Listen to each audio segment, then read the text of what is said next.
So today I'm going to be talking about a couple of things. One is with environment, natural resources, jobs, problems, etc. Perspective matters. My perspective could be different from your perspective, despite the fact that we belong to the same kind of a elite background. Uh, the perspectives between genders can vary on a variety of issues. The perspective between nationalities can vary, between classes, castes, all can vary. So that's the first point I would like to make. The second point is the inherent bias that might creep in when we are trying to define what a problem is. And once a problem is defined, then the solution or the framework within which you will find solutions has also been circumscribed. So if you define a problem in a certain way and that framework is wrong, you will arrive at a wrong solution. So that is the second thing. The third concept that I would like to propose to you is the concept about value. Values vary. What I value would be very different from what you value, or what a place or a person is worth or valued at differs from person to person. And in this battle of values, there are of course dominant interests which have a certain value system, and those value systems willy-nilly get imposed, and they are the ones that prevail. So what you see as conflicts can be seen as conflicts on the systems of valuation or evaluation or appraisal of places, people, cultures, livelihoods, etc.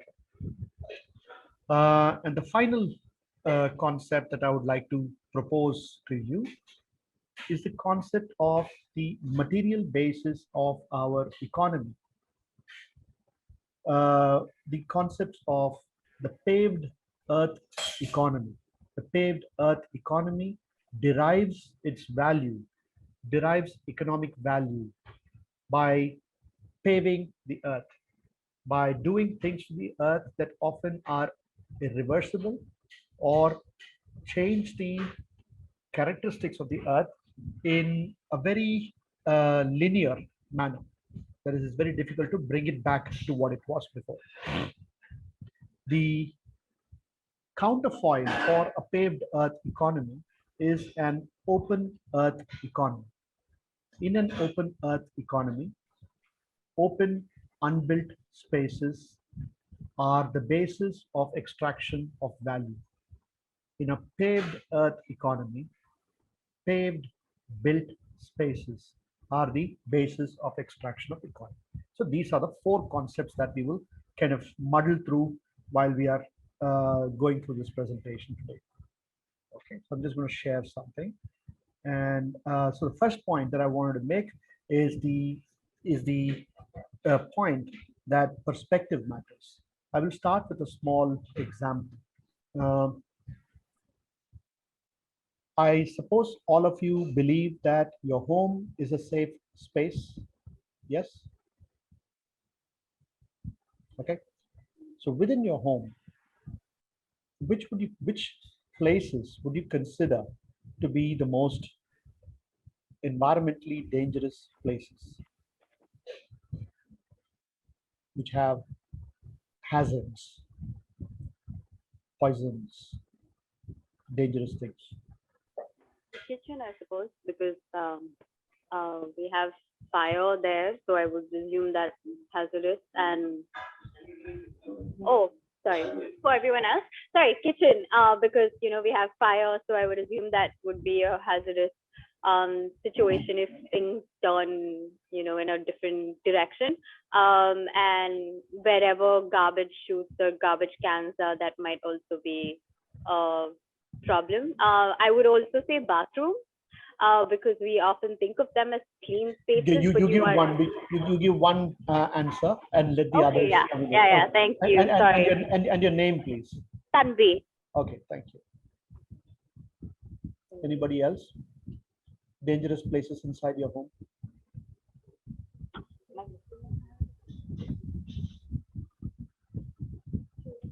வீட்டுக்குள்ள இருக்கக்கூடிய அபாயகரமான இடங்கள், அபாயம் இருக்கக்கூடிய இடங்கள். வீடு ஒரு பாதுகாப்பு இடமா இருக்குனாக்கா அதுல அபாயமா இருக்கக்கூடிய இடங்கள் இது. Anybody else? Kitchen is the only place that has hazards in your house. Think chemicals, other dangers.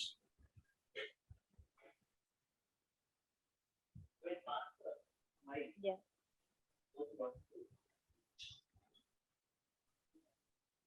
I think poha and pav is not good. You must give them idli. Ria, Yeah. but wherever you store, say, things like detergents and like cleaning fluids, so usually in bathrooms, I guess, but wherever you store like anything that's flammable or toxic. Okay, great. So if you have a whiteboard over there, please just put in home, safe place. Within the safe place, there is kitchen because of explosive, inflammable, kitchen and bathroom because of chemical hazard. And I think one more person has something to say from the last bench. Did somebody have something to say? கெபிஸ்டன் Yeah, Kebistan. Thoothukudi. சொல்லுங்க. நம்ம வீட்ல எல்லாம் கொசுபத்தி கொளுத்துவாங்க இரவு படுக்கச்சில்ல. சரி, very good. So பெட்ரூமே உங்களுக்கு ஒரு விஷம் உள்ள ஒரு இடமா மாறறதுக்கு வாய்ப்பு இருக்கு. நல்லது. Okay. So he said mosquito coils in bed. நம்ம வீட்ல ஷாம்பு பயன்படுத்துதுங்க. அந்த சோப்பு எல்லா கழிவு நீருமே லேண்ட பாதிக்கிற அளவுக்கு தான் அவங்க அந்த இது பண்ணி வச்சிருக்காங்க. அதுக்குரிய அந்த செட்டப் எல்லாமே அமைச்சு வச்சிருக்காங்க. அதுல முன்னாடி நம்மள்ட்ட உள்ள பாசி பேர்ல குளிக்கச்சில்லையோ இல்ல நம்மள்ட்ட இருந்த தற்சார்புல நம்ம இருக்கச்சில்ல அந்த நிலத்துக்கு போற தண்ணியில எந்த ஒரு கெமிக்கலுமே இருந்த மாதிரி இல்ல. ஆனா இன்னைக்கு நம்மளோட எல்லா பயன்பாட்டுலயுமே கெமிக்கல் நேரடியாவே நிலத்துல இது பண்ணுது. அதே மாதிரி இன்னைக்கு நம்ம வீட்டுல இருக்கிற காய்கறியில எடுத்துக்கிட்டாலும் கூட இன்னைக்கு ஒரு 50 ஆண்டுகளுக்கு முன்னாடி தற்சார்போட நம்ம வீட்டிலேயே வச்சு நம்ம என்னென்ன இருக்குதோ அதை இது பண்ணிட்டு இருந்தோம். ஆனா இன்னைக்கு ரசாயன உரங்கள் கொண்ட காய்கறிகளும் இன்னைக்கு வந்துட்டு நம்ம அது சமையல் கரையில இன்னைக்கு முழுக்க அதுதான் இருக்குது. இன்னைக்கு பிரிட்ஜிங்கிற அந்த ஒரு மிகப்பெரிய கொடூர இது நம்ம வீட்டுல தான் இருக்குது. இன்னைக்கு அரபு தேசத்துல இருக்க வேண்டிய உணவுகளை பாதுகாக்க வேண்டிய இதுகள் இங்கதான் இருக்குது. டிவியே எடுத்துக்கிட்டாலுமே உளவியலா இன்னைக்கு நம்ம வீட்டுல பாக்குற நாடகங்கள் இன்னைக்கு அது கொண்டு போற அந்த என்ன சொல்றது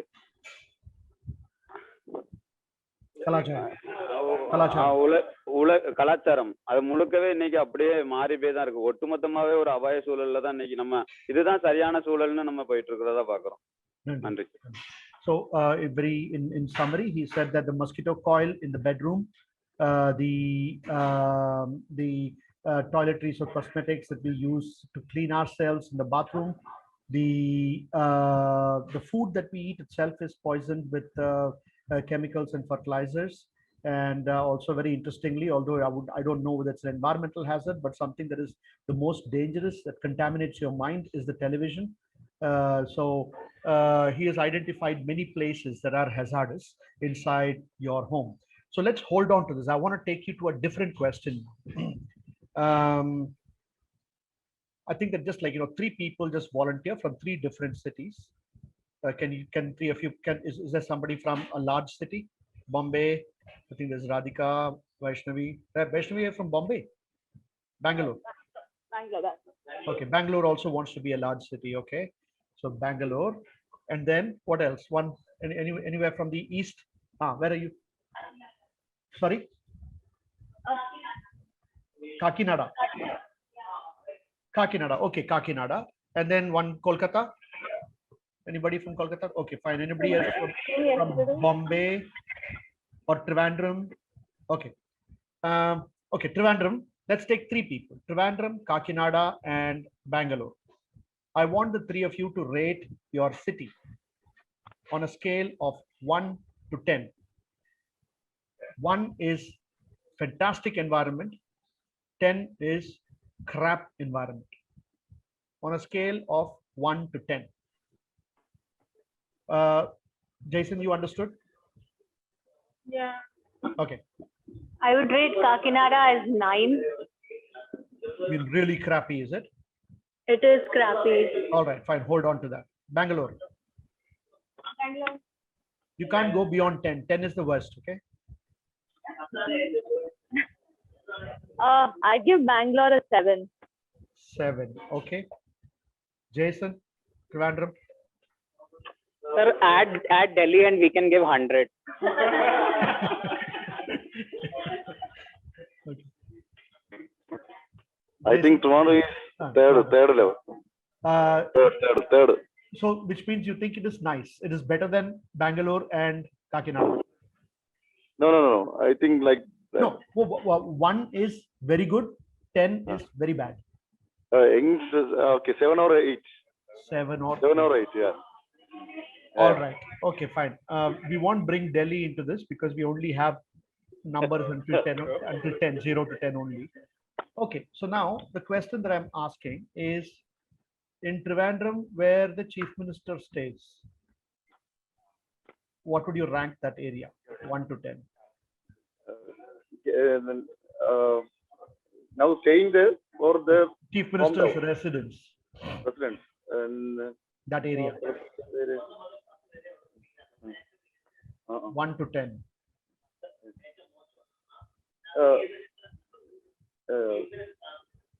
Is 3 or 2 or 3. Good. Yeah. Good environment. Yeah. Okay. All right. Bangalore.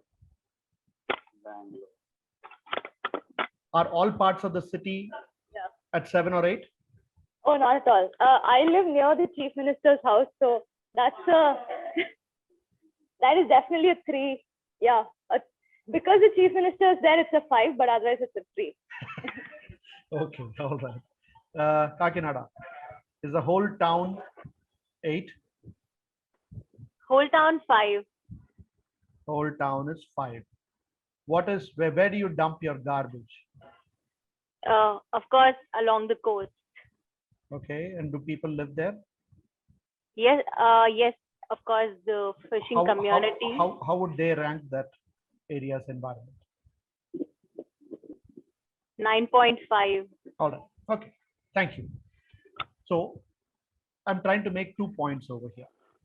Your experience of the environment depends on who you are. Your experience of your environment depends on whether you are rich or poor. So if you're the chief minister living in Trivandrum, you will say my city is fantastic, 3 out of 10. If you are the fisherman living near the Kakinada's garbage dump, your city is 10 or 9.5. Ditto with Bangalore, ditto with Chennai, ditto with any city in the world. Okay. So who gets to live in the dirty places? Who gets to live in the clean places? I don't have to tell you. This is not an Indian issue. It is an international issue. In places like North America, communities of color, African Americans, Latinos, Asian Americans. When I say Asian Americans, I don't mean Indians because Indians are white in America. But I'm talking about the Vietnamese, the Cambodians. So that those Asian Americans, they tend to live near polluted areas. Or if I change it, dirty facilities, polluting facilities, dangerous facilities tend to be disproportionately located in places where communities of color in North America live and historically marginalized communities in India, which means dirty facilities, dangerous facilities, pollution is disproportionately experienced by people from historically oppressed communities, meaning Dalits, Adivasis, Peshawar. Then you have MBCs, OBCs. So you will not find any Brahmin manual scavengers. You cannot find the manual scavengers in Chennai, people who jump into underground sewers, all come from Arundathir community. Within the Dalits, it's a community that's marginalized even among the scheduled caste. Okay, so there's a very graded kind of experience. This grading is also graded on the basis of gender. The example that I took about the household, who is exposed most to the chemicals that are used for cleaning the bathroom and the kitchen in your home? Who in your home spends the most amount of time in the kitchen and near the wash basin? The uh, the household help Or, or mother, okay, who cleans the the, bathroom? the women in the house, Exactly, or it is the household help who is also a woman. exactly. So the point is made. Yeah. So within a place that is considered safe, you have unsafe spaces. The exposure to the hazard inside your home is also not equal. Of course, if the gas cylinder explodes, everybody in the house is likely to be affected. But the person who's worst affected is likely to be the person who spends the maximum amount of time inside the kitchen. So when some idiot comes and tells you that Corona hurt everybody equally, it is the great leveler. When it's flooded, everybody is affected. Everybody is not affected. Everybody might be affected, but everybody is not affected in the same way. The second thing about environmental dangers is that while it does not affect different people in the same way, the ability of people to return to quote unquote normal is also not the same. And that ability is also dependent on who you are. Are you a man or a woman? Are you a rich man or a rich woman? Are you a Dalit or an Adivasi or a fisher folk or a Brahmin? All these things have a huge role to play because these are all privileges or lack of privileges that translate into your ability to rebound. Okay, so I'll just leave that there. I would request Anil to play that short video clip and then we will have a quick discussion.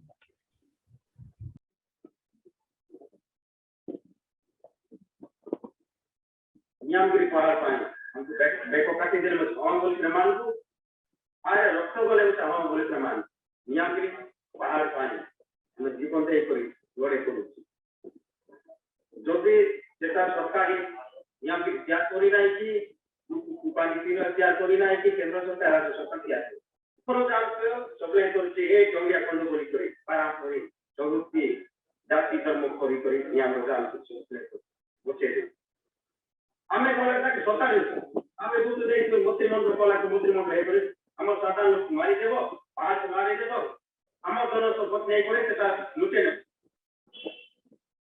सेटा सरकार आईनी तो बच्ची दे से लोग बचाबो देश को बचाबो मानव माटी को पारी को सब बचाबा पे सरकार आईनी रो समोति को मारी देबा सरकार को आईनी रो सेठी हमर गाम के पहाड़ जंगल रे बाघ भालू पशु पक्षी नर नारी देवी देवता पशु पक्षी जाति माटी सब बची जाओ एक पानी हेले सेटा लई पाबो नियमगिरी आमे आमे डोंगिया को लोग मरबो नाही एक कुर्ती लोग देश लोग सब मर जीवो नागावाली पशु तार सब बुरी जीवो सेटा सरकार जानी नाही एते धोनी कोले काम राखो देश लोग को बारी बारी पर आमे ऊपर उड़ी जीवा बोली এটা ষড়যন্ত্র মুখ্যমন্ত্রী প্রধানমন্ত্রী ষড়যন্ত্রে নিয়মগিরি করে তোলা যাবে কেমন তোলা যাবে আমি এটা দেখব আমাকে তো আমি কাজ করব না সরকার করব না কাজ করব না এটা আমরা পেট পাই নাই সমস্ত পেট পাই সমস্ত পশু পক্ষী পেট পাই সব পাই আমি পাহাড় মধ্যে বিপদ রই পাবো পাহাড় না মধ্যে ওটাদের মর্জি বলতে আমি बड़े को आंदोलन कौन कौन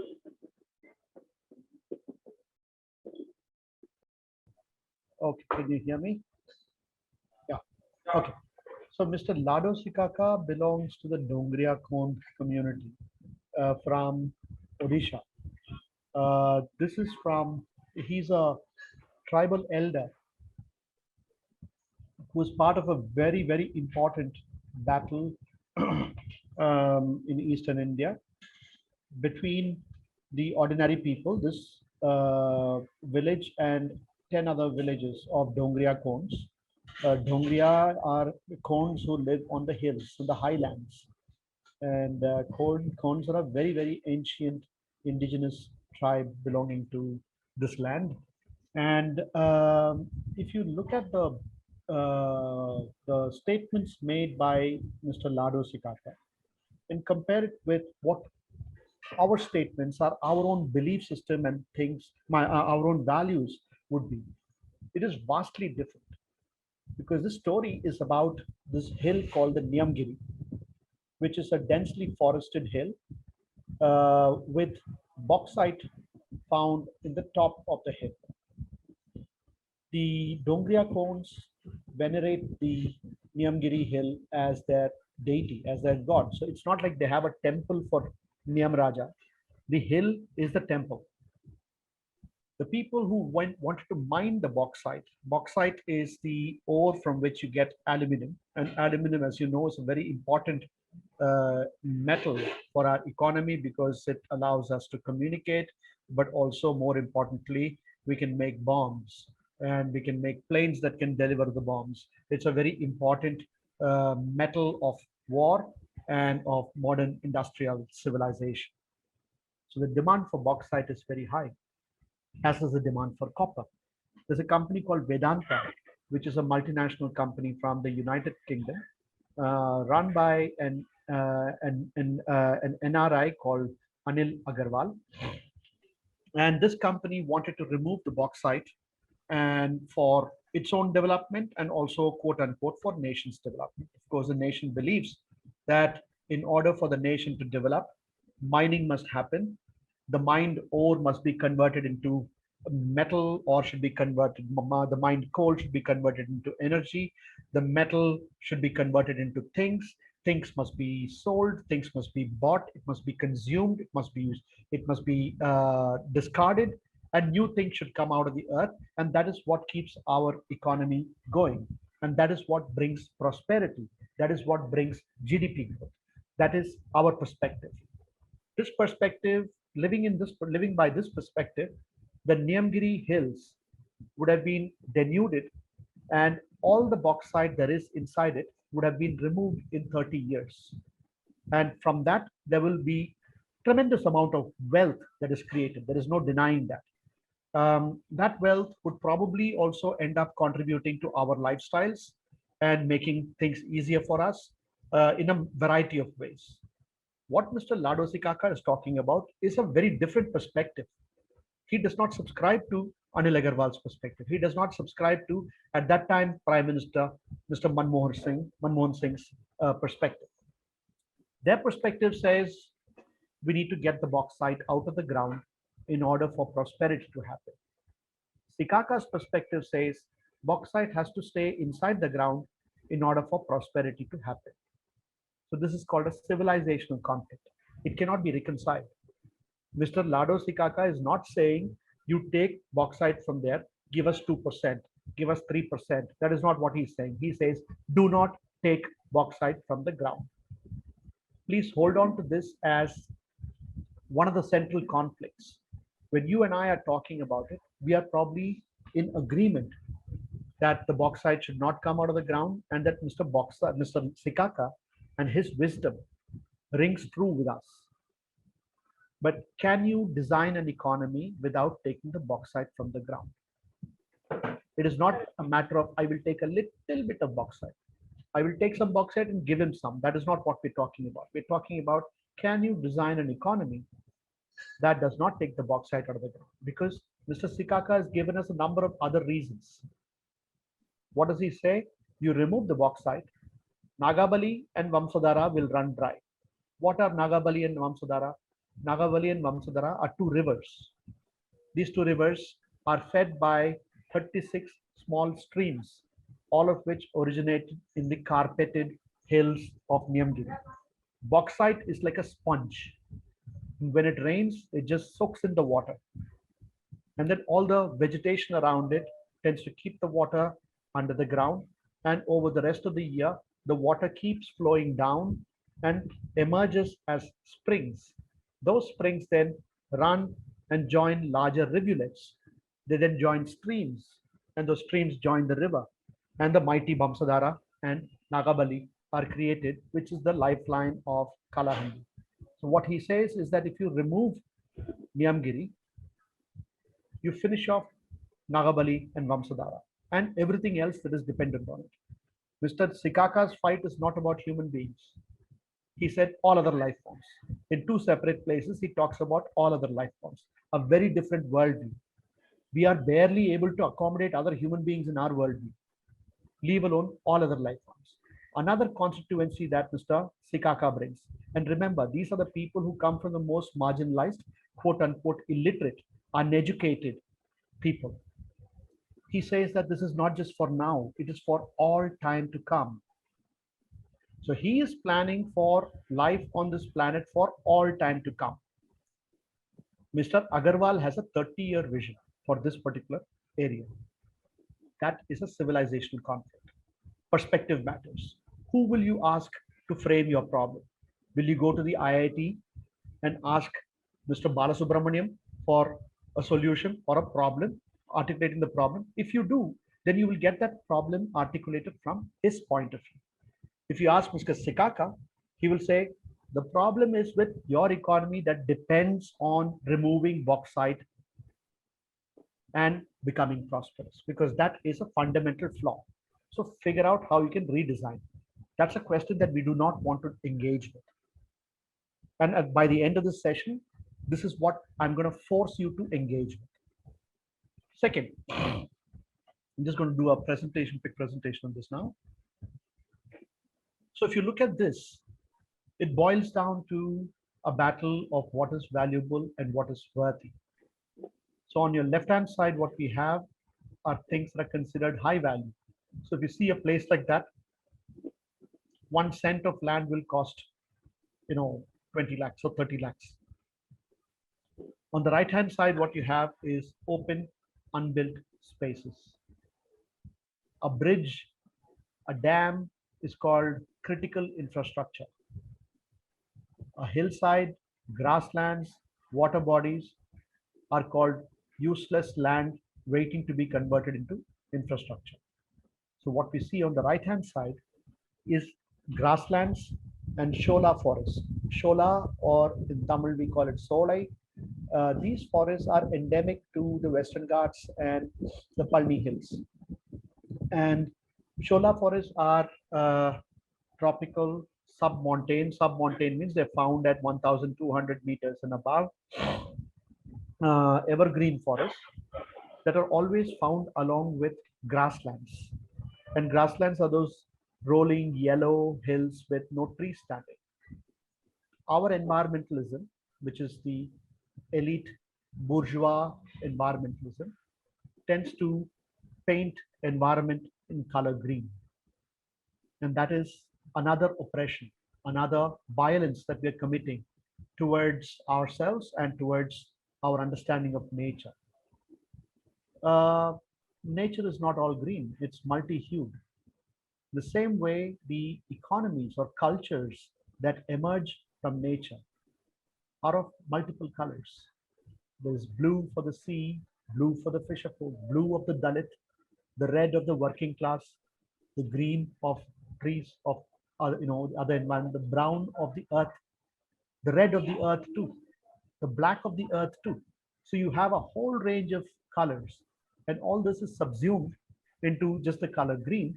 And then we further reduce it to mean trees, which means our environmentalism is shallow, tree-centric bullshit that is not going to get you out of this. So don't go plant a tree. I mean, it is a meaningless thing. Before you plant a tree, ask whether tree is the best thing to be planted.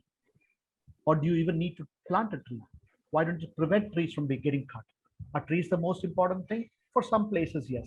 You have these charlatans like Jaggi Vasudev, who's this guy who's built himself an empire in Coimbatore. And he wants to bring water to Kaveri. That's what he first said. Now he's changed the tune completely. He said, I'm going to bring water to Kaveri. I'm going to revitalize Kaveri by planting trees on 500 meters on either side of the river. Any idiot knows that trees don't give water. Trees take water. You need to pour water for trees to grow.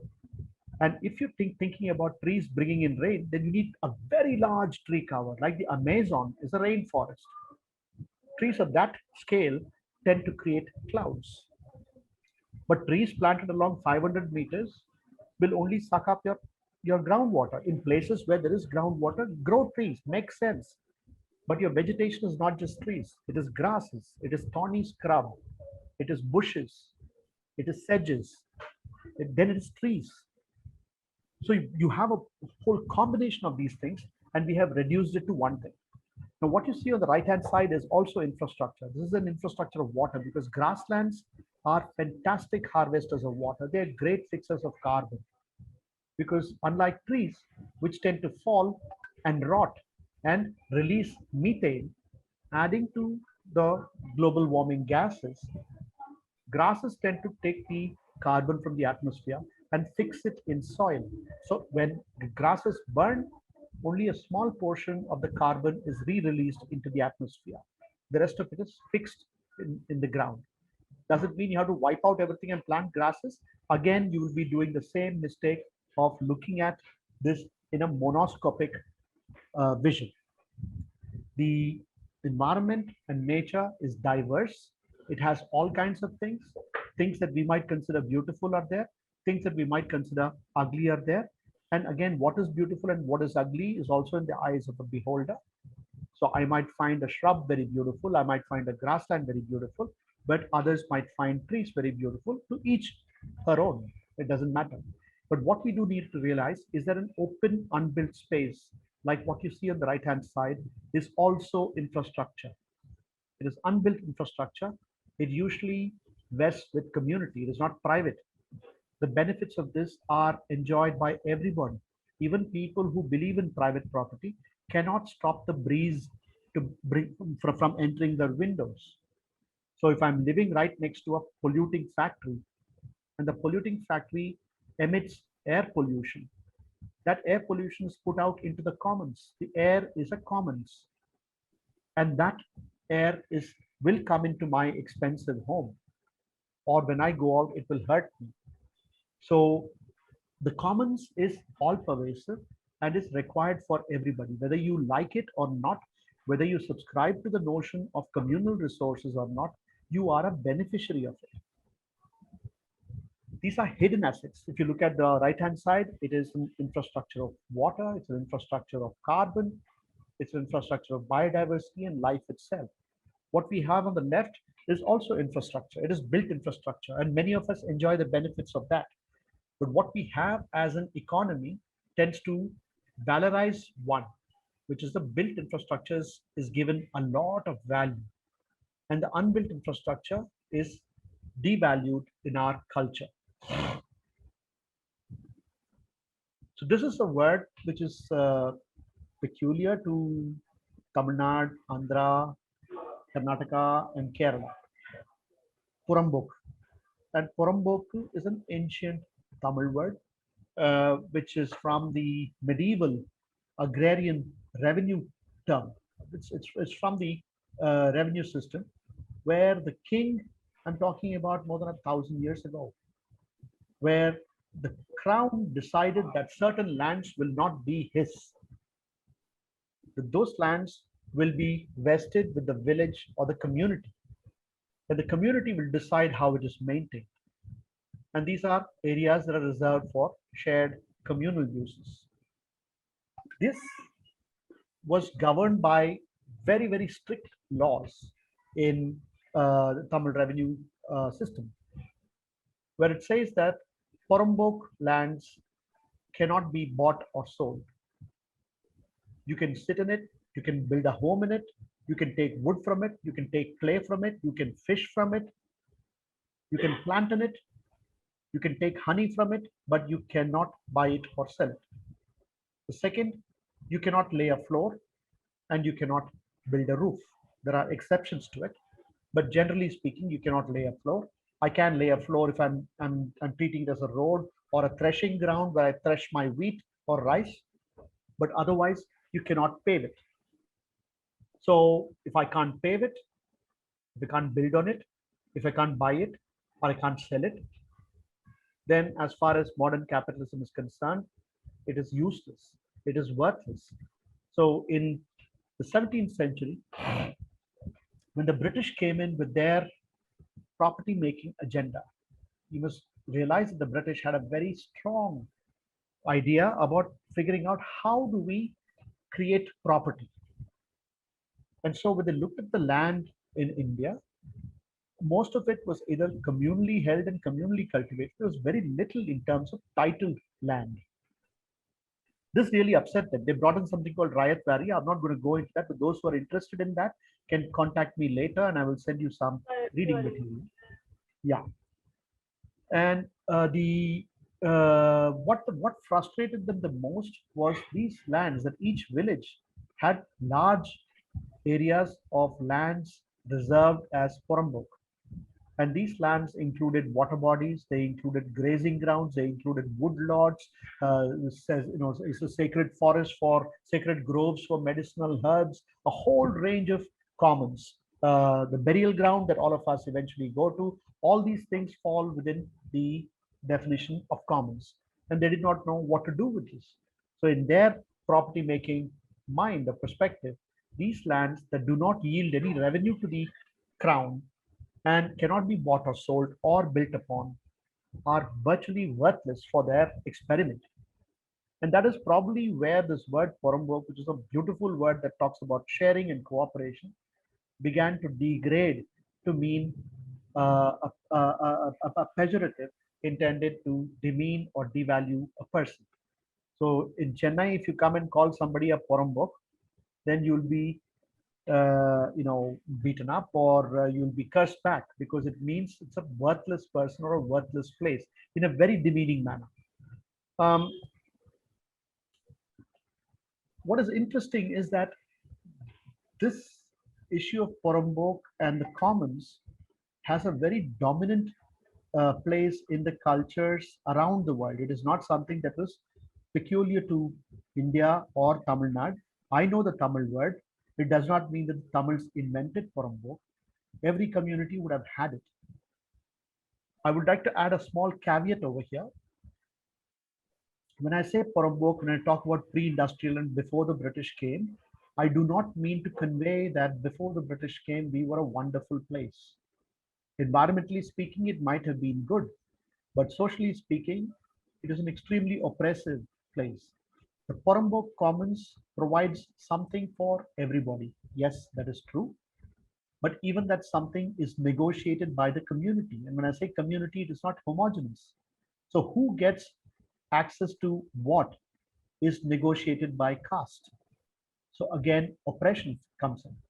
So when I prescribe open earth economy or a return to valorize the Porambok, the mistake we must not commit is to try and harken back to old India of the Vedic times, which is what a lot of upper caste environmentalists end up doing. There's a beautiful book by Mukul Sharma called Caste and Nature. There is also a EPW article that's a much shorter version.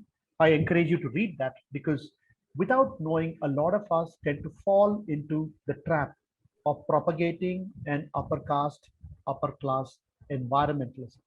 Environmentalism is probably the biggest, most dangerous disease that is currently going around. And it has to be very carefully framed. In India, if you notice, there are no environmental struggles, there are social struggles. When the fisher folk are fighting against the Adani port, they are fighting for their livelihood. They are fighting for life. In one perspective, it might be seen as an environmental justice fight.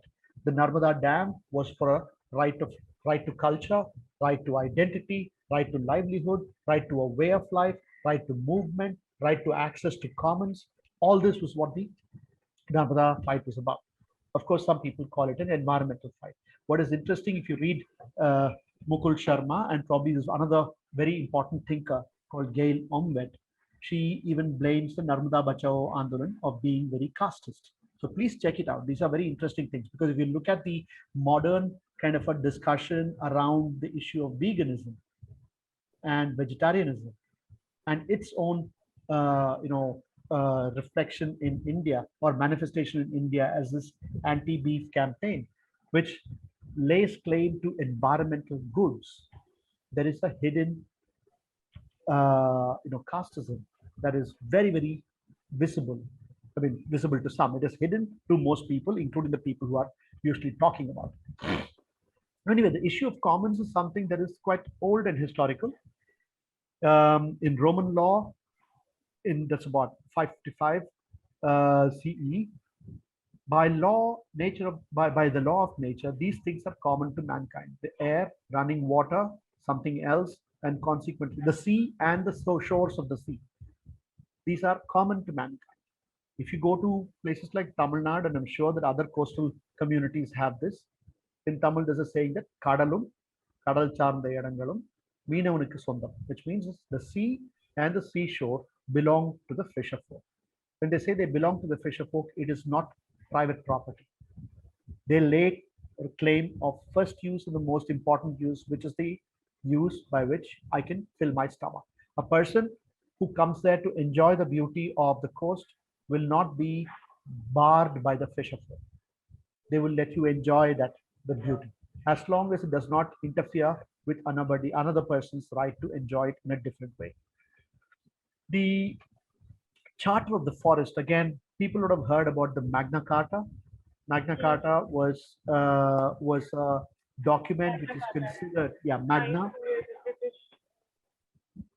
Carta. Sorry. Traders at that time. Hello. Sort of took the power away.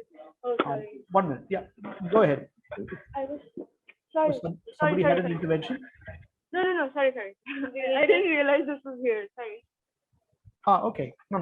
You're welcome to stop anytime and stop me at any time. And then if somebody has an intervention, otherwise it just becomes long and rambling for me. So please feel free to intervene, even if it is to kind of, endorse what I say or to, speak against it. So Magna Carta is very well known. It talks about, it's known as the foundation of modern, common law and democracy itself, in a sense, because it talks about the individual rights, the right to due process, which means that I cannot be divested of my rights without a proper due process in front of an impartial judge. The Charter of the Forest was actually created 2 years after the Magna Carta, far more important and far more radical than even the Magna Carta was. And if you look at that, it just seems very, very simple. It just says that every free man may henceforth, without being prosecuted, make in his wood or in land he has in the forest a mill, a preserve, a pond, a mall pit, a ditch, or arable land outside the covered, or whatever. This included the right to fish, the right to roam around in the forest for lawful means, the right to gather honey, etc., etc., etc. All these things were criminalized in the England of those days. In 1046, the William the Conqueror, who's apparently a horrible, extremely unsavory fellow, he started privatizing these commons, and commons are the places where commoners live. And this commons did not just mean open unbuilt spaces. It also included villages and places of habitation. He started privatizing them. He started banning hunting, banning the gathering of wood, etc., in these forests.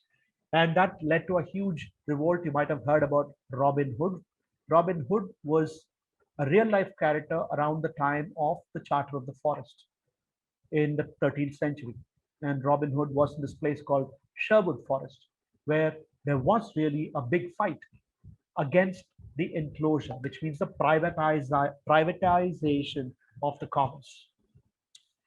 What is very, very curious is India today, until 2008, the British brought in the Forest Act and privatized the forests of India. All of a sudden, with one, stroke of the pen, commons which were enjoyed by indigenous communities and other forest dwellers for centuries and centuries and centuries in a variety of ways were brought under the proprietorship of the crown.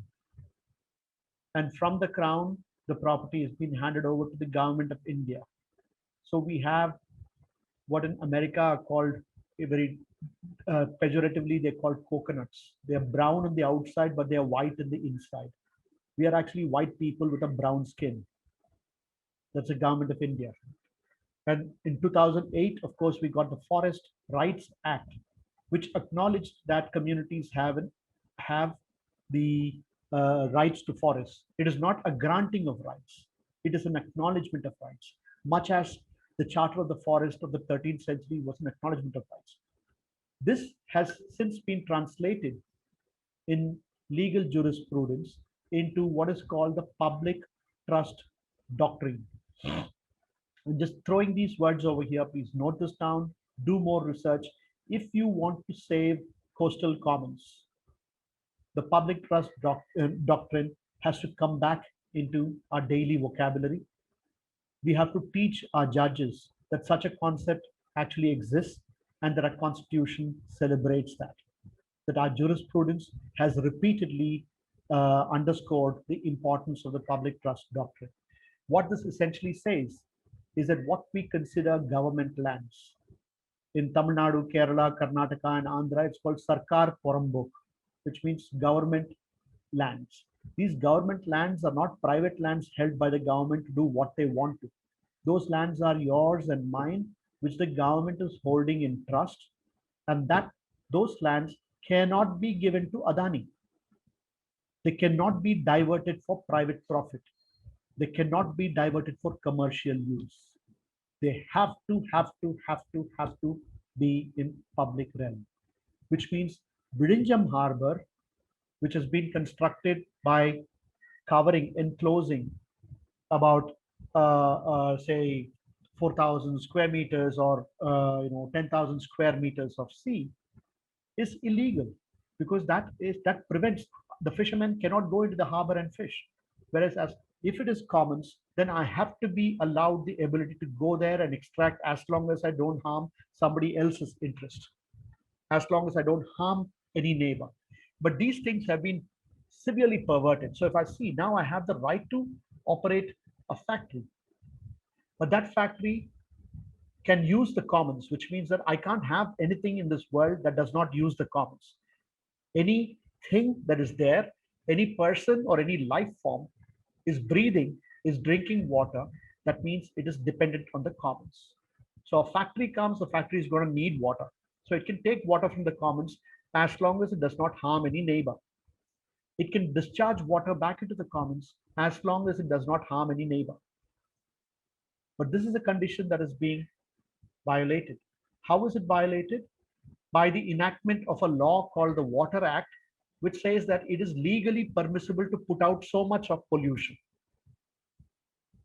So these are not acts that are preventing pollution, but they are regulating pollution, saying that as long as your pollution is not above this limit, you are not violating any law. On what basis has that limit been set? We don't know. It is uniform for all of India. But how can all of India be the same? The Kuam River is not the same as the Bhagirathi in the upper reaches of the Himalayas. But if I have a factory on the banks of the Kuam River, I'll be legally permitted to discharge the same amount of pollutants as I'll be legally permitted to discharge on top of Bhagirathi. Okay, so our science is also flawed, primarily because we don't have nuance. And that is also primarily because of the way we believe that science is only taught in institutions. We are unable to imagine science the way a fisherman makes sense of the seas. So I'm moving to the next part. What is a solution? What is a problem? Is something that is up for grabs. Okay, so I live in Besan Nagar, which is very near a beach. The area that I live in actually used to be called the Urur village. Urur Kupam is a fishing village in this village. It predates Besan Nagar by about 250 years at least. The elders over there don't keep track of time. They just said that we were there before the Theosophical Society came. But everybody in Chennai and probably in the other places know Besan Nagar. Very few people know Urur Kupam. Why? Because in Besan Nagar, upper caste people live. We jokingly call it Ireland because most people are Irish. Yes. Sorry to interrupt. I was wondering if you can speak a little bit on the eminent domain as well. Sure. Yeah, okay. So in case I don't cover it in the course of my conversation, I will just note it down. I'll try and bring it in at an appropriate place. In case I don't, please remind me one more time. Sure, sure. So the Besanagar, as I was saying, is known by everybody, whereas Urukupam is not. In any case, this beach that I live very close to, it's like having a ringside view in the theater of the absurd. Because there's not a single month that passes by during the Corona time. We did not see much of this happening. But every month there'll be some bunch of young, well-dressed people wearing topis and t-shirts are sometimes given. Then Toyota or NDTV will become, some knowledge partner or some crap partner or media partner or something like that. And then they will go around picking garbage that somebody else has thrown. And this is considered to be an act of social responsibility. People feel very good about it after having done that. But this act of cleaning up, are you really cleaning up? Where does the garbage go? Do you actually make it disappear? Or are you actually dirtying up some other place? Which place do you choose to clean up? And which place do you end up dirtying? These are not just ordinary questions. These are questions that have to do with discrimination, justice, democracy, and the unequal power that characterizes our society. So in 2015, October, we had this thing called the Swachh Bharat mission, which invoked the image of Gandhi and another person who wears round glasses, Harry Potter. And that magic broom was also brought in. It's supposed to symbolize that it'll make garbage disappear. But garbage doesn't disappear. It moves very purposefully from places where highly valued people live or places that highly valued people use to places where very lowly valued people live or use. Garbage cannot move in the opposite direction. If I were to have heeded Mr. Modi's call, taken Harry Potter's magic broom, gone to my local dump yard, collected all the garbage from there, and dumped it in Poyas Garden or in number 10 race course, that would not be considered Swachh Bharat. That would be considered an act of sedition. Because garbage cannot move from poor places to rich places. That is against the law of, I don't know, not law of nature, but it cannot happen. So what you have is these kinds of things when we talk about Swachh Bharat. Swachh Bharat, of course, is not just about garbage, it's also about toilets. And are toilets a solution? Depends on who you ask. The guy who comes to clean up the septic tank probably doesn't see it as a solution. And who's that person who comes to clean up the septic tank? It is not people like you and me. So what is a solution for one might be a problem for another. And how you arrive at a solution that is not a problem for anybody, or at least not a problem for the vulnerable, depends on what kind of politics you practice. So the whole idea of the whole task or effort of identifying problems and solutions is inherently a political task. And the kind of solutions that Swachh Bharat represents are false solutions. These are discriminatory. They are only possible in unequal and racist societies like ourselves. So why do these solutions appear viable? You take any example, like when Chennai was faced with a water crisis in 2019. In 2019, we had water crisis. I mean, the way I remember the year is by knowing the name of the disaster that happened that year. That's how in Tamil Nadu we keep a calendar. 2015 is Chennai floods, 2016 is Varda Poyal, 2017 is Okki Poyal, 2018 is Gaja Poyal, 2019 is water scarcity, 2020 is COVID. So every year we have one very signature disaster, sometimes two. But yeah, that's the way we keep track of time. I don't know how you guys do it. In Bombay, of course, every year you only have floods, so it doesn't really get creative. We have a lot of variety. We swing from floods one year to water scarcity another. Then we have heat seasons in between. So it's actually quite fun living in places like Chennai. Now, in these, when we had the water scarcity, does anybody remember what were the kind of solutions that were being brought around when Chennai's day zero happened? Chennai. Sorry, just use the microphone, please. Water tankers were got from like other places. Water tankers, correct. Yes. So there was a train that came in from Jolarpete. Jolarpete is a place near Vellore, closer to Bangalore than it is to Chennai, and they brought in trains filled with water, and then we did train dance instead of rain dance. And this is supposed to be a solution. The chief minister was out there making a big scene about it. I mean, you think that we can really address it? Was something like 11 million liters.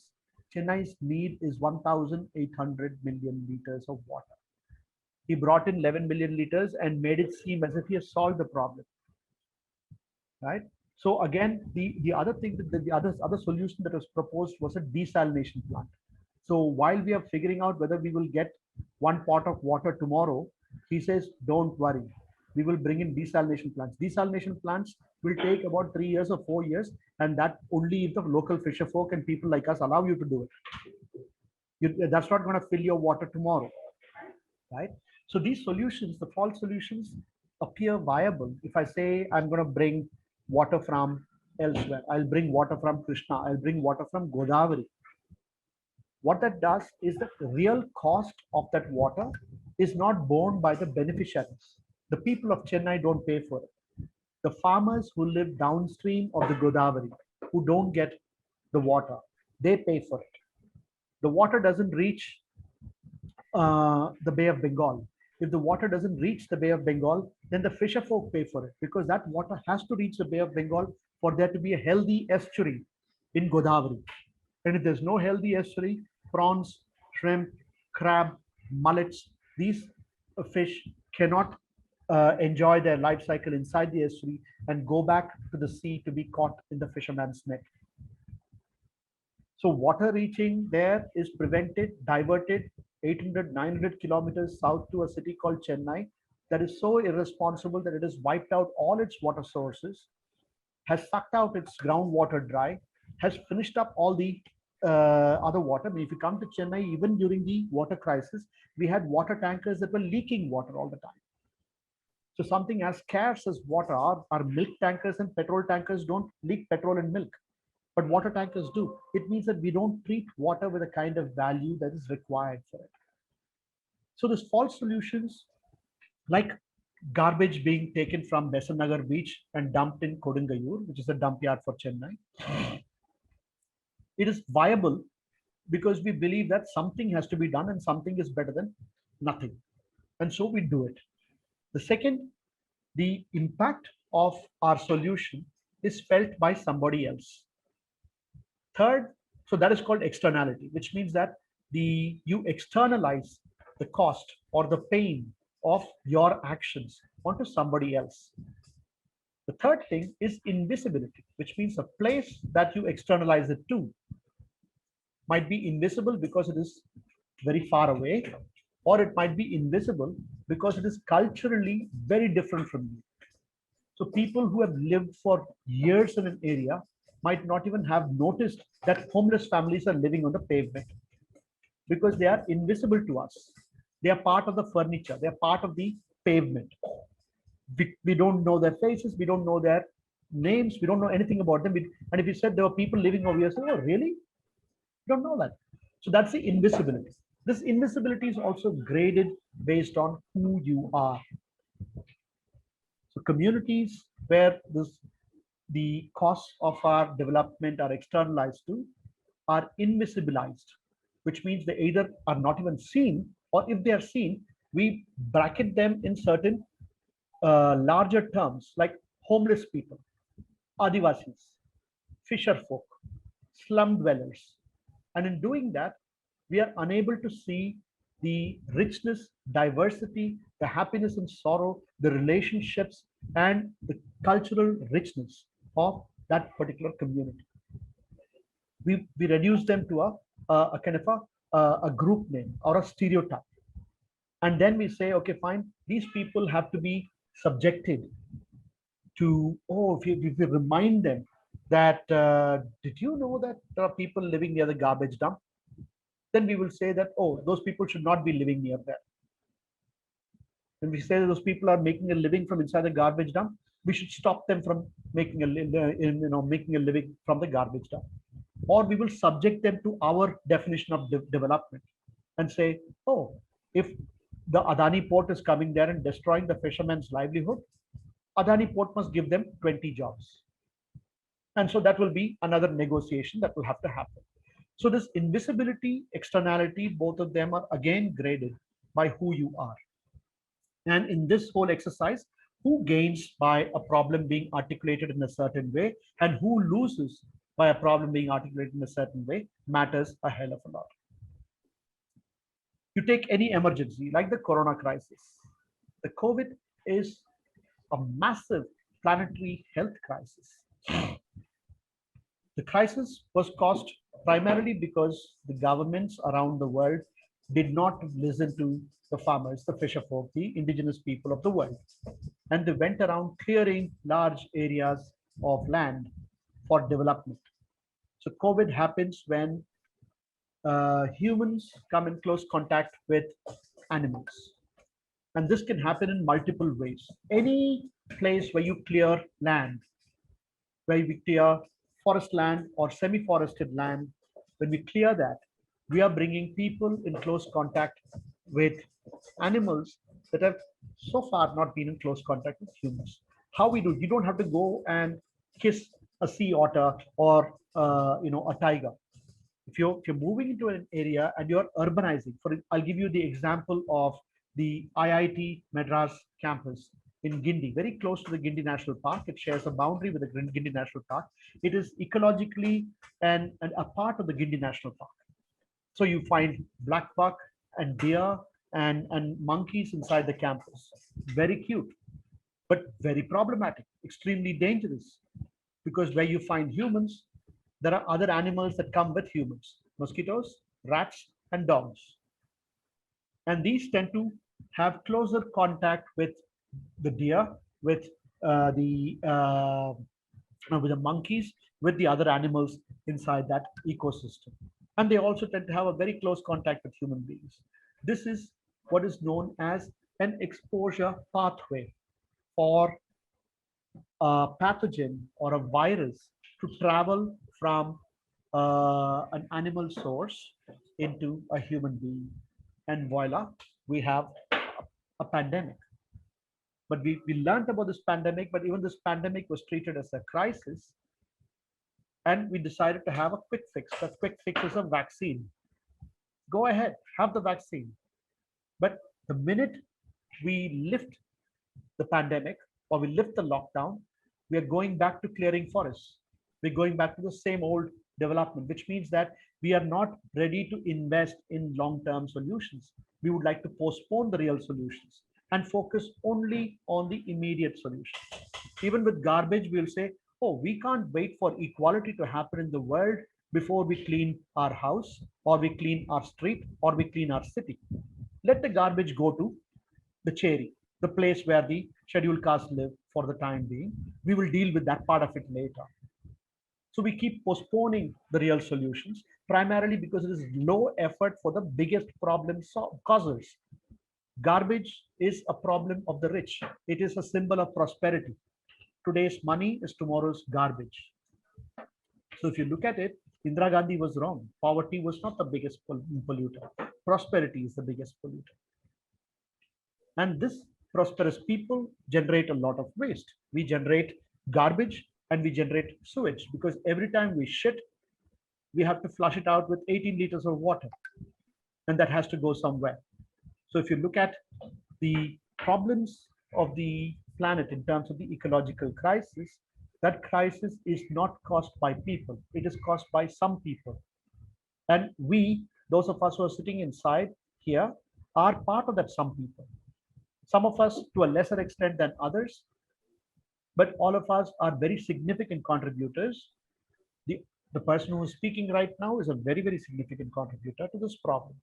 So on the one hand, I'm professing open earth economy, equality and justice. On the other hand, I'm practicing discrimination and destruction. How do I get out of this dichotomy? Can I do it by myself? Do I need to have a societal change? Because in this, what people do is to take an easy way out and say, I carry a cloth bag, I ride a bicycle, I wear only khadi. You do all that stuff, I think it is great. But is that enough? If not, what more do we have to do? So real problems usually have difficult answers. So if you think I have a solution to the problem, then the first thing you have to think is it a simple solution? If it is simple, you are wrong. 0 out of 10, very bad. It has to be very complex. It will have to be depends on this, it depends on that. We have to ask this person. We have to do, the minute I push here, something else will pull there, something else will come out over here. Somebody else will have a point of view. That is life. So how do you then identify real problems? You identify real problems by getting a lot of people into the room, people who don't think like you, and try to find out what this elephant looks like. Only then would we be able to address the issues that are facing us. Which means before you ask me what is the alternative, I will ask you who all have you spoken to. So tomorrow, day after, you're going to be going out. I think speak to the people and try and get a sense of a small piece of this elephant. These are, yesterday I think we asked about development. The Porambok, as I said, are spaces that should not be built upon, that cannot be built upon. And as I said, places like lakes, grazing grounds, etc., have been classified as different kinds of Porambok and kept off limits for development, for capital, for construction. And one of those Poramboks is called the Eri Porambok. Eri in Tamil means irrigation tank. What you see on the left-hand side is the map, Survey of India map from 1970 as the Velacheri area, the Velacheri irrigation tank was. It's coming. Yes, please. Sorry, continue. The map wasn't showing, so now it's showing. Okay. So bounded in blue is the Velacheri irrigation tank as it was in 1970. And this tank is probably about 400 years old and has been kept off limits for development by law. When it's classified as a Porambok, it means hands-off capitalism. What you see in the red on the western side, northwestern side of the area is residential areas. So the land use at the time was very simple and very elegant. The upgradient, the higher places are places where you build your home. And the water will drain from there and go into low-lying areas like this tank, the Velacheri area. And so your homes will not get flooded for more than half an hour, 1 hour. You have water that might come up to your ankles, and then you build your house high enough, and that water will drain off into the Velacheri area, which will give you water for the next 6 to 7 months. Look at what's happened on the right-hand side. The Velacheri area is completely built upon. And then these are the places that got flooded. Now, a lake does not get flooded, it gets filled up. And if you build your home inside a lake, your home will not get flooded, it will get filled up. And that is what happened in this case. Do we have an option? Can we save ourselves next year? Now the engineers have come back. The same engineers who were called in to design these layouts are now designing systems to drain this water. If I drain this water very effectively, then I will have a water problem because the water does not go into the ground. And if I drain this water very effectively, this water will not disappear. It will be Swachh Bharat to another place. It will go from here to another place. And what happens in that place, one has to see. If they're taking it to the sea, then I find it to be a very problematic way of doing it, because if this taking a straight cut from here, if I draw a line east, which is what they're proposing to do, what they're proposing to do is to draw what is called a straight cut canal. And that canal will drain all the water that is fallen and is stagnated over here through a canal. This area will be close to 50 square kilometers, and they want to make one canal that will drain the entire water and take it to the sea. Now, if they take it to the sea during the time that the water is flushing out, it's going to cause massive erosion near there. The fisher folk will not allow it. The rest of the time, the sea will come in. So that's another huge problem. How they're going to do, we don't know, but you can rest assured that a lot of jobs will be created and many politicians will come to power through this solution. This is another tank called the Kodungayur tank. And the reason why I show this is look at that beautiful shape. What shape do you see inside the tank? Do you see any geometric shapes? And yeah, now it's better. What shape do you see inside the tank, inside the right-hand side? Any geometric shapes? Yeah, straight lines and rectangles, Okay, you see squares straight and lines. rectangles. Good. So if you see squares and rectangles, who do you know has been there?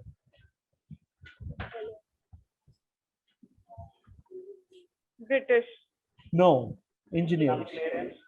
Where? Right? Engineers. They can't think of irregular structures, Yeah. and water doesn't move in regular patterns. So you have what you have over here is actually after the 2015 floods, we were told that this is a result of unplanned development. And I'm just giving you evidence that this is a result of planned development. When you see squares, it means that engineers have come. This is part of something called the ARI scheme. ARI scheme means the irrigation tank scheme. About 600, 700 years if they say ago, they said ARI scheme, it means they're going to build an ARI. Now they say ARI scheme, it means they're going to build inside an ARI. And for this scheme, the Chennai Corporation actually gave a proposal to the World Bank. So we borrowed money to build our lake up. And we also had a whole bunch of extremely intelligent white people who looked at this proposal and said, great, we will give you the money for this. So of course, this place was badly flooded. This is another example of, I won't dwell on this one, I'm going to conclude. So what you see over here is what one calls growth might be decline for somebody else. Chennai's built-up area. Built-up area means area under paved surfaces. It could be buildings, it could be play, it could be basketball courts, it could be roads and flyovers and other symbols of prosperity. The built-up area, impermeable surface into which water cannot enter, increased from 47 square kilometers in 1980 to 402 square kilometers in 2010. This is within the boundary of Chennai, which is 1,200 square kilometers.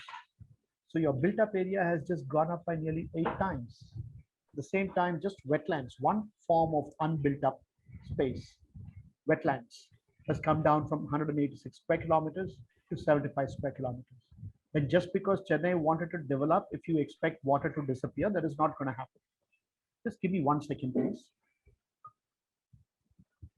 Reading a class,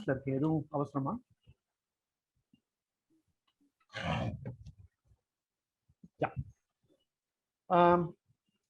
Actually, I'm just going to, stop here to see if I can take any questions because it's already been what 1 hour and 25 minutes. I'll stop here. I have one last thing to do, but I don't think I'm going to go through that now. Yeah, I won't go through that now. Niti, I have 2 questions. One is identify yourself. Sorry, this is Radhika. Radhika, I have 2 questions. One is probably very stupid. It's probably a very stupid question, but why is there no saturation point reaching when it comes to real estate? Originally, I used to think that it's probably because of the migration from the rural areas to cities. that is causing a demand in real estate.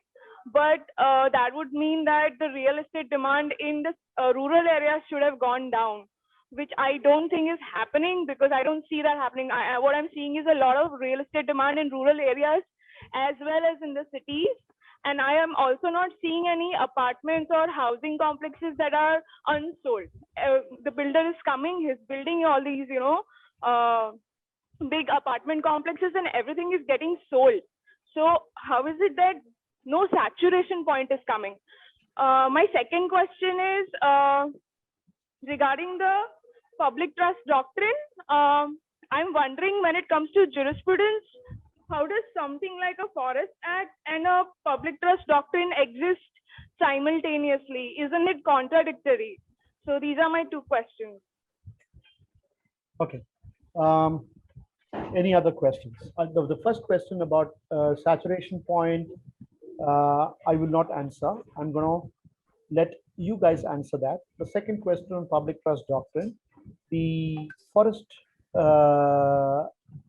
Act does not, I mean, it does prevent people from entering it, and that is why the Forest Rights Act was able to make an appearance. Now, not everything that is legal is correct, and not everything that is not legal is wrong. People constantly make and unmake laws. Unjust laws are fought against. So, for instance, in the 9th century, 10th century, 11th century England, private forests were the norm, where William the Conqueror went ahead and created private forests by law. And the punishment for entering the forest and hunting an animal was death sentence or dismemberment, which means you will lose your arm or your leg, or you'll be blinded. Okay, that was the law. The law was fought against by commoners. And then you had the Charter of the Forest. In India, we had the oppressive Forest Act. We still have it. But then that was changed when 2008 Forest Rights Act came. When the law changes, culture does not automatically change. Culture is the most powerful tool, not law. When the Jallikattu protest happened, the law had outlawed Jallikattu. Whether you agree with it, don't agree with it, what the issue that is in demonstration is, when the culture says something should happen, it is very difficult for the law to change it. But then there's a very interesting dynamic between the law and the culture. For instance, with the Shabarimala case, the culture says women cannot enter the temple, right? People went to the Supreme Court.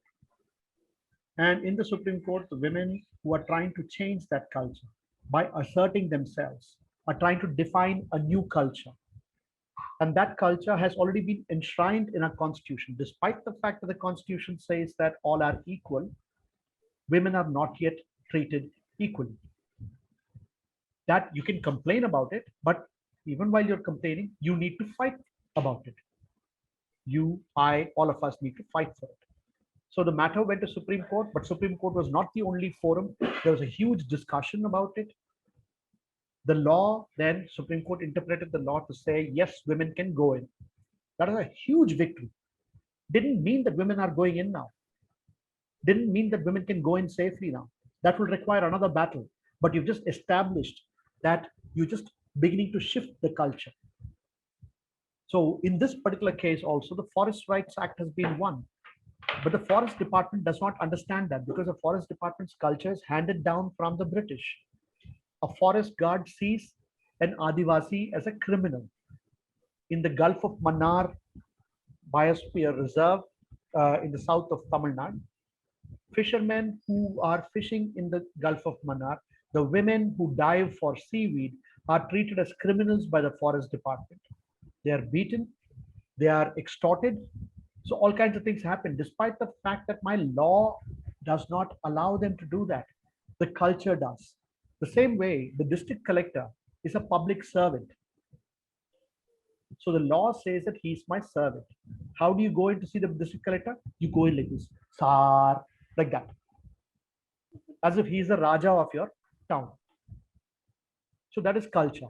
So unless the culture is the more powerful thing, and that is my message to you, is that we need to work at the cultural, push point. We have to start defining culture. The law does not matter after that. If we have culture on our side, the law does not matter. If our culture says that fisheries first in the sea, and we are able to celebrate that, a certain kind of fisheries, a certain kind of environmentally sustainable, socially just fisheries, then that culture will then define how laws are made. But in your definition for culture, you can seek to use the power of the law as well, winning a legislation like the POXO Act, the Prevention of Child Sexual Abuse. That act is very important because then now it becomes law. So after the Charter of the Forest, it is not it is not as if after the Charter of the Forest, commoners started enjoying the forest.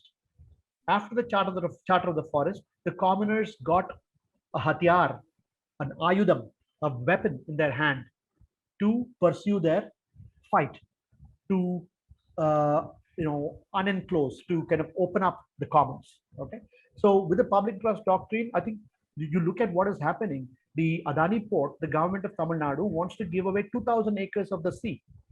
In that 2,000 acres of the sea, there are 6 fishing grounds. These are called Ser Kadal. Ser Kadal means a place in the Kadal, the sea, where there is mud. And this is also known as Reserve Bank of India by the local fisher folk. It is like their ATM. They will go there, take prawns, and come and sell it. Those 6 grounds are the Adani port wants to dump earth in it, sand in it, brought in from Palar or some other distant region, and cover it up and create 2,000 acres of new land in places that the fisher folk are fishing. It is like hitting you on your stomach. Where did the public trust doctrine go? The culture among the judiciary has changed. It has been shaped by the culture among the judiciary has been shaped by capitalism, has been shaped by this whole notion of national development and national interest. And so when the fisherman goes and says, sir, that is my fishing ground, 3 villages fish over there, they'll say 3 villages are India, which is bigger. India is bigger. But your law does not permit that. Your law says that that place cannot be given to Adani.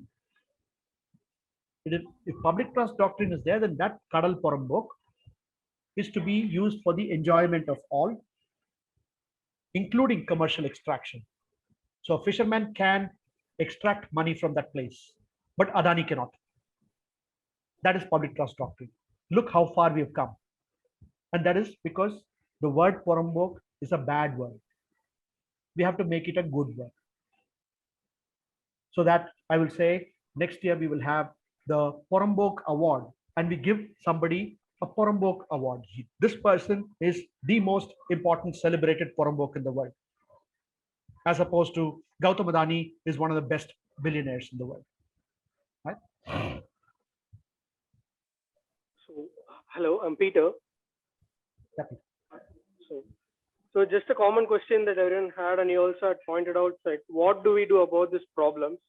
So starting on from the Dongriya community, then going on to Porambok, as well as the Velacheri and the Kodungi youth. So we are the contributors of the problem. So we also take, we are in part of all this problem that is happening, and we also discuss about it. And there's like so much change have been brought inch by inch, little by little. I mean, it has been like, infested or brought in slowly. So what do we do about, how can you go about it as a student and from college? I mean, like, we aren't taught about this is in common. Even in school, students aren't taught about it. So all these, I mean, like, let's take from the tribal people in the forest, as well as the fisherman community, and even let's say the shepherds and pastoralists in the Porambok grasslands, as we mentioned. So these lands belong to them.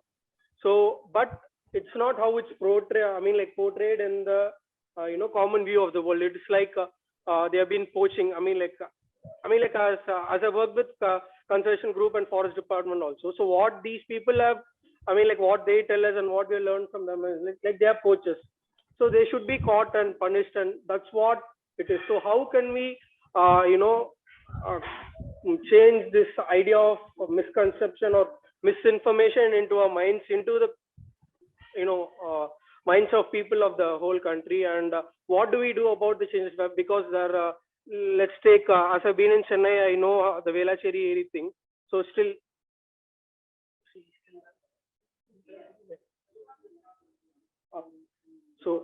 so in the Velacheri, yeah. So Yes, go I'll ahead. go as well as in Tamil.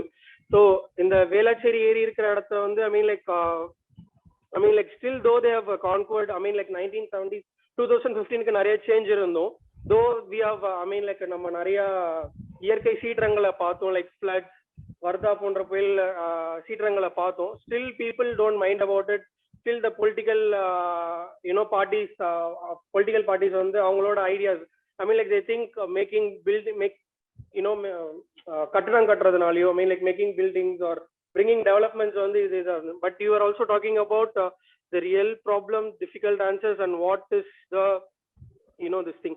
So it was all in the first that I think. But so what do we do about it? Like the Dongria community that president spoke. So the president, the educated people told that there is a 30-year plan, like what the political parties are talking right now. But then there are people who think, we want this place, we don't want it to be destructed in the name of development or civilization. So இப்போ வந்து நம்ம நோக்கி போற பாதை வந்து we are telling that we are going towards a civilized growth or something. But should we go back, I mean, like backwards of what our ancestors were? So should we drop out everything, because we are also in the consumerism cycle, right? So I think I'm so confused, but that is what my question is. I hope you get it. Yeah, and thank you very much. I think that I just got affirmation that I have succeeded. I'm very happy you're confused. Join the club. Okay, so one, I think that if you're not being taught in school and in your college about these things, then I think you must change your teachers. You are looking in the wrong place. This cannot be taught in schools and colleges because they did not learn it themselves. So you would seek out the low, if you're living along the coast, or if you're living near a river or a water body, seek out the farmer, seek out the fisher folk, find out from them what land means to them. Because for us, land means real estate. For the fishermen, the land doesn't mean anything at all, because they're sitting, their house will be on 300 square feet, but they are looking at 5,000 square kilometers of sea, and they're always looking at the sea. That is where the meaning is for them. So the concept of land, if even now in Tamil Nadu, the fishermen do not own lands because they never thought it was important. Today they feel that, oh my God, I wish I had a patta for this place, because all the fishing villages are Porambok. And the government wants to evict them so they can build projects over there. They don't have protection. But that reason for that is because they never felt that people will take away the land that you have your house on. And for them, their entire value came from the sea. So what I would say is, your teachers need to come from a very different background. The teachers who teach you integral calculus and constitutional law are all good, but you're not going to solve this world's problems using Fourier transforms and calculus and logarithmic scales. You need ordinary wisdom, and that ordinary wisdom is a very difficult thing to find. I don't know why they call it ordinary wisdom. Okay, so the second thing is political parties. You have to understand that our political setup, it is not that the political parties are made up of bad, evil people. Yes, there are plenty of evil people over there, but there are plenty of evil people outside of political parties also. And all of us also have a little bit of evil in them. All of us are living a very double life. On the one hand, I have a kudumi, I ride a bicycle, wear a jolna pai, and have an extremely problematic footprint. So we are very much part of the problem. So let's look at it as, how do we as a society that is addicted to a certain kind of a lifestyle, and the momentum or the inertia of continuing to move in this direction, how are we going to be able to change course and change direction? So the first thing you need for that are teachers. And the teachers come from the wise communities, not the smart ones, but the wise ones. The second is to realize that you have a political system where the political party has to think about the next 5 years. So what he talks about as a solution has to be a concrete solution. Concrete solution means you have to pour some concrete in it. If it does not have concrete, there is no cutting. If there is no cutting, it does not have any meaning. And the concrete solution is very good because after they have done that solution, people can see it. Urla railway station vandiruchu. There's a railway station there. Airport is there. Medical colleges come. Medical college is a very popular thing. I will bring medical college to Tanjavur. One collectorate for this place. One high court for that place. It has to be a concrete solution because they are thinking about 5 years. Who's thinking about 200 years, 500 years? Anybody? Have we thought about that? So if we were to design a society that will last, like Lado Sikaka says, for all time to come, you have never been asked that question. Hi Niti, this is Zia. I wanted to know, so with the, there's a, sorry, louder? Oh. So there's this transmission line that the Goa Tamnar Electricity Group is planning in Goa, and it passes through some Khazan land, some farmland, some inhabited areas. And they've proposed building these transmission towers in places like Aldona, etc., which have human habitation and farming, etc., also happening. And like, while environmentally there is a lot of there is a whole movement to prevent this from happening. When I spoke to some of the maybe more senior people, not really like the farmers themselves, but they did say that, the Goa Tamnar people came down and gave us very scientific explanations of how this is not going to damage the environment. And they also promised us jobs, etc. And so we think it will be really good for this area. So I wanted to know where do we draw the line ethically from saying, this is good for you, right? So we may say, we may have information, or we may feel that they're not going to fulfill promises of jobs, and that we know that maybe the things that they're saying aren't necessarily true about how it's not going to be environmentally destructive. But at what point do we go in and, as basically outsiders, what rights do we have to go in and say that no, this is going to be bad for your land and your livelihood? So yeah, first I think it is important. I am a solidarity worker, and I can tell you about the principles that we try to follow within the collective, uh, which also is engaged in extending solidarity to communities in struggle. One is communities speak for themselves. You don't speak for them. The second is you are well within your right to share your honest, educated opinion. And when I say educated, I don't mean that 12th standard pass, BSc pass, but educated means you have tried to understand the issue from different points of view, and from whatever experience you have, to be able to tell them that this project is in your interest, or it is not in your interest. What is probably unethical is to force them into taking a position. So as an outsider, you don't have to be worried about going there to tell them that you think that this is not in their best interest.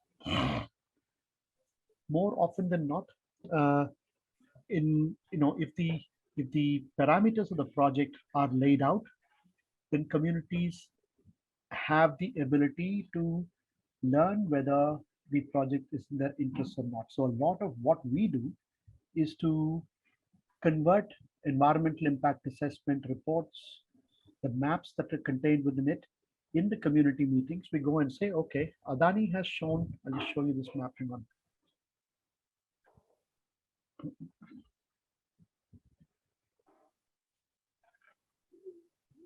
So this is a case, this is a Katapalli Island. And what you see over here at the southern end is a port, it's a harbor, which is called the Kamarajar Harbor, Kamarajar Port. And just north of the Kamarajar Port, there is another port that has come up. This is already there. This is the LNT port, which is now portion of it is the Adani port. Now, what is proposed over here is the entire red line, all the things that are contained within the red line, all these are going to be converted into land.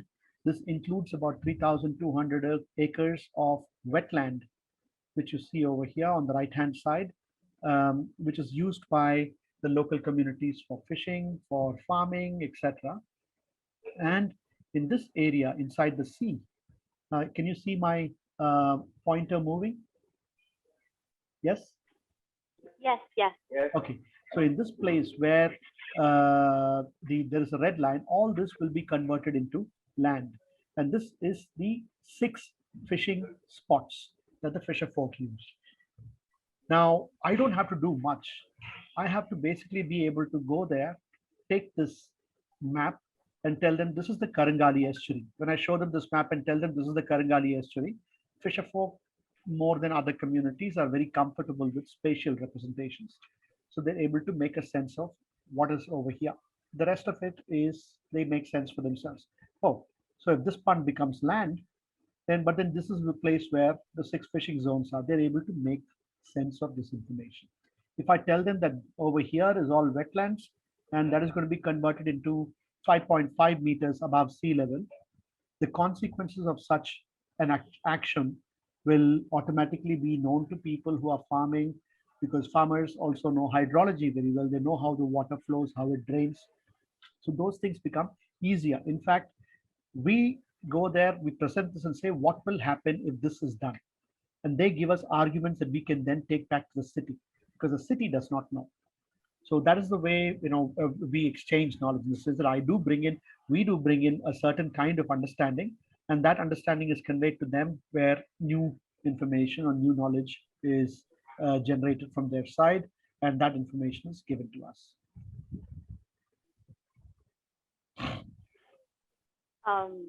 My name is Tanvi. I had a more of a clarifying sort of question. Could you elaborate a little bit more on the paved earth economy and the open earth economy? So I just wanted to understand the difference between the two and sort of where these terms originated from.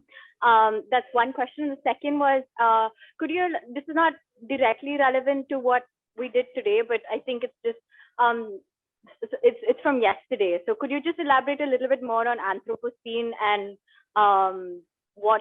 how Anthropocene plays a role in how we view these issues that we are talking about? Yeah, that's about it. Thank you. Okay, so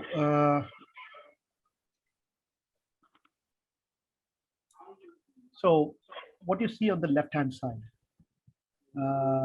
you have the open ocean. You have in the map on the left, the inland side. So you see this blue line. The blue line is the Pulicat Ennur backwater. And all the areas that are covered by this yellow boundary, all those are the areas to which the tidal effect extends. So all those are wetlands. Now, if I look at this, it looks like empty space, but this alone is the fishing grounds for close to 7 villages. And on this side, if you look at on the right hand side, you see this particular area that has a lot of dots and things like that. Those are the symbols of cattle, which means there's a huge cattle economy that is centered in this village called Urnambedu, Sengadimedu, Ramanathapuram.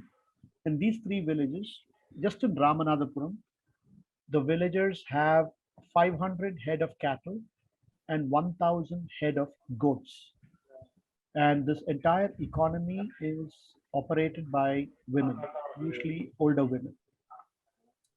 In the waters over tidal waters over here, we've documented close to 2,500 women who are fishing, which means these are not fish vendors. These are people who go fishing, women fishers. They belong to the scheduled caste community and to the irregular scheduled tribe community. So 2,500 people over there. I don't know the exact number of women in Ramanathapuram, but there's 500 head of cattle. So even if you say 3 cattle per woman, it comes to about 150 women just in this village, plus 2,500. Along the beach over here, there is a very vibrant economy of shell collection. Again, women dominate this scene. There are some men as well, and that we have a tentative number of about 200 women engaged in that business. Then you have farmers who are dependent on this. There is Palmyra crafts. There's another, say, 100 people dependent on that. And in terms of the Pulicat and the sea, just the fisher folk families is 10,000. So you have this many people who are relying on these water bodies and lands and these water bodies to remain open and unbuilt. That is an open earth economy. An open earth economy does not mean do nothing, because all these are places that are maintained. If I look at the sea, in sea, the fisher folk go and drop palmyra leaves tied together, or they drop the branches of some other trees, special trees that they use. These are to create artificial reefs inside the sea. So these are not all pristine nature. They're constantly being worked upon by people. The ditto with the grazing grounds, etc. So these are all what I call the open earth economy. What Adani would like to do is to convert 6,111 acres, which includes 2,000 acres of the sea, 3,200 acres of wetland, and the remaining, which are open, so far unbuilt land, into its mega port and the industrial complex. And then from that, there will be about 1,500 jobs that will be created and a lot of wealth that will be generated. And that is a paved earth economy. Okay, so does that answer your question? Does it answer? Yes, okay, all right, sounds good. Regarding the Anthropocene and how it affects us, I think that it is not so much Anthropocene affecting us, but Anthropocene is just a term that is being used to define a period that we're living in, a geological epoch that we are part of, that there is currently on, where the dominant force shaping the way nature behaves happens to be human activity. And that's all that Anthropocene means. So unlike earlier time when we were trying to understand the forces of nature, here the human beings themselves and their activities have become a force to reckon with.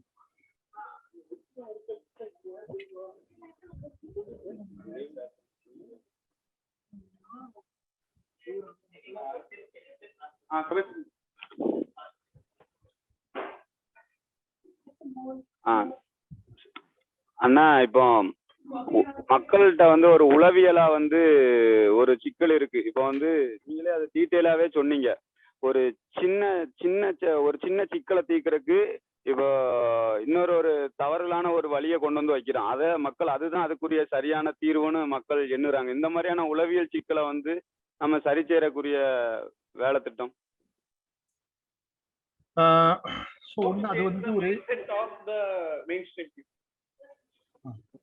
So the question he asked is to solve one problem, another problem is created, and people also tend to subscribe to that.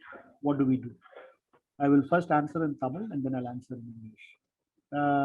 ஒரு பிரச்சனையை தீர்க்கறதுக்கு இன்னொரு பிரச்சனை உருவாக்குறது, அந்த பிரச்சனையை வந்து தவறா புரிஞ்சுக்கிறதுனால ஏற்படக்கூடிய ஒரு விஷயம்.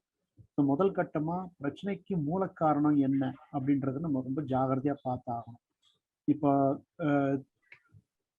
ஒரு இதே எக்ஸாம்பிள் ஒன்று நான் காமிக்கிறேன். ஒரு நிமிஷம்.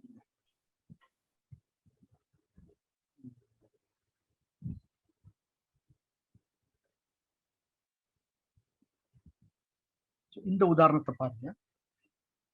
நேற்று நான் பேசும்போது துறைமுகம் இல்லாட்டி துறைமுகத்துக்கான ஒரு தடுப்பு செவரு இல்லாட்டி இந்த பிரேக் வாட்டர் தூண்டில் விளைவு இது கட்டும்போது வடக்கு பக்கத்துல நம்ம வந்து கிழக்கு கடற்கரை இருக்கும்போது வடக்கு பக்கத்துல கடல் தேயும், தெற்கு பக்கத்துல கடல் வளரும். இது இயல்பு. அப்போ நம்ம வந்து ஒரு துறைமுகம் இங்க கட்டும்போது அந்த துறைமுகத்தினால வடக்கு பக்கத்துல கடல் தேயும் அப்படின்றது நம்ம எதிர்பார்க்கலாம். அது உறுதியா நடக்கும். அது நடந்துருது. இப்போ இந்த எல்என்டி துறைமுகம் பார்த்தீங்கன்னாக்கா, இதுதான் இந்த எல்என்டி துறைமுகம் கட்டுறதுக்கு முன்னாடி இந்த கருப்பு கோடு, இந்த கருப்பு கோடு இருக்கு பாருங்க. இந்த கருப்பு கோடு தான் 2004ல கடற்கரை இருந்த இடம். இது துறைமுகம் கட்டுறதுக்கு முன்னாடி. கட்டின பிறகு கடல் இவ்வளவு உள்ள வந்துருது. இப்போ இதை வந்து தீர்வு செய்யறதுக்கு வடக்கு பக்கத்துல இன்னொரு தூண்டில் வளைவு. இப்போ நீங்க வந்து தூத்துக்குடி இருக்காரு, உங்களுக்கு தெரியும் ஒவ்வொரு கிராமமும் எங்களுக்கு ஒரு தூண்டில் வளைவு வேணும், எங்களுக்கு ஒரு தூண்டில் வளைவு வேணும்னு கேட்டிருக்காங்க. அதுக்கு காரணம் வந்து வேற எங்கேயோ செஞ்ச தப்புனால ஏற்படக்கூடிய கடல் அரிப்பை தீர்த்து வைக்கிறதுக்கு நம்ம ஊரை பாதுகாத்துட்டு நம்ம ஊருக்கு அடுத்த ஊருக்கு அந்த பிரச்சனையை தள்ளி விடுற ஒரு நிலையில நம்ம தள்ளப்பட்டிருக்கோம். ஆனா ஏதாச்சும் ஒரு கட்டத்துல இதை வந்து நம்ம நிறுத்தி மூல காரணத்தை பார்க்க வேண்டிய ஒரு ஒரு ஒரு ஒரு சூழலை வந்து உருவாக்கணும். அதுக்கு யாரு இது பண்ணணும்னு கேட்டீங்கன்னாக்கா, உங்களை மாதிரி இளைஞர்கள் இந்த கிராமங்கள்ல இருக்கக்கூடிய பேச்சுவார்த்தை, அந்த அந்த ஒரு சர்ச்சையை வந்து மாற்றக்கூடிய ஒரு வழியில மற்றவங்களையும் கொண்டு வந்து அறிவியல் ரீதியா இது வந்து செஞ்சு சாத்தியம் இல்லப்பா. முதல் கட்டமா இப்போ இங்க ஒரு துறைமுகம் வந்துருது, இந்த துறைமுகத்தை இப்ப வர விட்டோம், அது தப்பு. இப்ப புதுசா இதோட 8 மடங்கு பெரிய ஒரு துறைமுகத்தை அங்க வர விட்டோம்னாக்கா அதோட பெரிய மடைய நம்ம இல்லை. அப்படி வந்துச்சுனாக்கா அப்ப சாவனம் தான். அதுக்கு வேற ஒன்றும் மாற்றுக்கிறது. ஸோ இப்போ இந்த கட்டத்திலேயாச்சும் இந்த பெரிய துறைமுகத்தை நிப்பாட்ட வேண்டிய ஒரு தேவை ஒன்று இருக்கு. Okay, so I'll just explain in English what I said. So his question was, what happens when a problem, a solution to solve a problem, something to solve a problem itself becomes a problem. So I'm giving the example, something I referred to yesterday. When I construct, when I erect any kind of a hard engineering solution into the sea, like a breakwater or a port, then that triggers erosion in the northern side of the port. If I'm living in the eastern coast, it triggers erosion on the northern side of the coast, and and accretion on the southern side. So I already know that. So knowing that, I have to ensure that that situation does not arise, and I have to fight against anything that is likely to erode my shore. Once I allow it, then what happens is this. This is an image of Kattapalli before the LNT port was constructed. So in 2004, so if you look at this black line, the black line is where the shoreline was in 2004. In 2008, construction of LNT port began. This is from 2020. And what you see is the shoreline has receded to where the red line is now. Okay. Now, what is proposed is